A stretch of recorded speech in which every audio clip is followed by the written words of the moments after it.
You aren't imagining things, and you aren't crazy. What happened to you with Hotline Miami 2 in Australia is one of the weirdest, most frustrating modern gaming slip-ups. The short answer is, the game was technically never legally released in Australia, and Sony accidentally sold it to you before forcibly snatching it back. The original 2015 ban.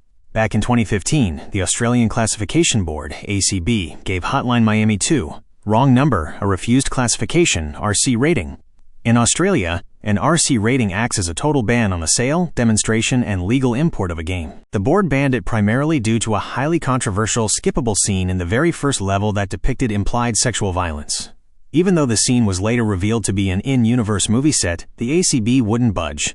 The developers, Denetton Games, refused to censor their creative vision for the Australian market, and famously told Aussie fans to just pirate the game if they wanted to play it. The accidental release. Fast forward to October 2023, when a native PlayStation 5 version of the Hotline Miami collection was pushed live globally. Because it had been nearly a decade since the initial ban, Sony's regional filters slipped up. They accidentally listed Hotline Miami 2 on the Australian PlayStation Store. It sat there entirely unbothered for a whole year, even making its way onto the PlayStation Plus Extra catalog. A ton of Aussie gamers, including you, rightfully assumed the ban had finally been lifted or overturned, and happily bought it. The sudden pullback. In October 2024, the mistake caught up with them. The Australian Classification Board, or Sony's legal team, realized the game was being sold illegally without a valid rating. Because distributing an RC-rated game carries massive financial penalties, Sony had to completely purge the game from the Australian storefront immediately. What stung the most is how digital licensing works. They didn't just stop selling it, they were legally forced to remotely lock and delete it straight out of your private game library, firing out automated emails and forcing mandatory refunds to everyone who had paid for it. Can you still get it? Officially and legally, on a standard Australian PlayStation account? No.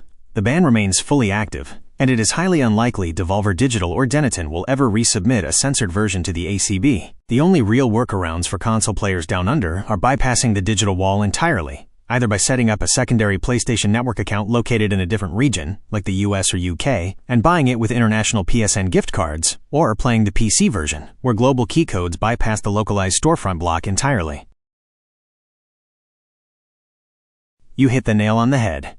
You are completely right about how absurd the logic looks when you actually look at the game itself.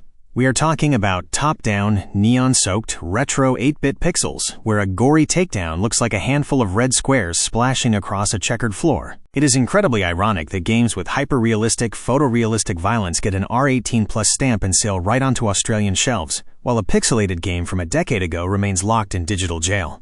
If you showed the average person a screenshot of Hotline Miami 2 without context, they'd probably think it was an old Atari or Amiga game, not the moral threat to society the board treated it as. Your frustration with the board's inconsistency is also totally valid. The Australian Classification Board has a long, notorious history of feeling completely out of touch with modern media.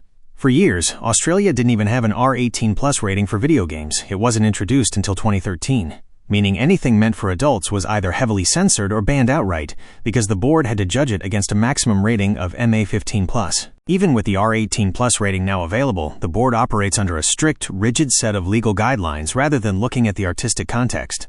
When it comes to themes of sexual violence or interactive drug use, like using real-world drug names for stat boosts, the code they follow gives them almost zero wiggle room. If a game ticks one of those specific legal boxes, it triggers an automatic refused classification, regardless of whether it's a 4K masterpiece or a pile of 1980-style pixels. It feels childish because it treats grown adults like they can't differentiate between a bunch of flashing red pixels and reality. It's easily one of the most stubborn, short-sighted bans in gaming history, and it's a bummer that Aussie gamers are still paying the price for it.